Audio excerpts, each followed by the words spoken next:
ng view ng Taal Lake, meron din silang area dito. Syempre, after magbulalo, gustong gusto natin magkape at meron din silang kapihan dito which is yung Copa Coffee. Meron silang different donuts here para syempre hindi ka maumay sa coffee. Bukod sa masarap na bulalo, meron din silang magandang area dito para mag-picture. I like this, yung parang Kyoto, Japan here.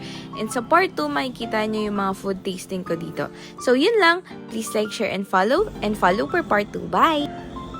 Hi guys, and welcome back sa part 2 ng ating Bulalo Capital, and this is located in Tagaytay City.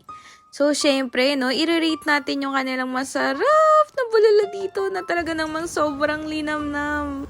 I rate this, of course, 1,000 out of 1,000. Grabe, sobrang perfect talaga nito, and 610 pesos lang pala to, guys. Pwedeng kumain ka pa ulit kahit maraming beses at talagang masisira ang dieta mo dito, sis. Worth it talaga ang biyahe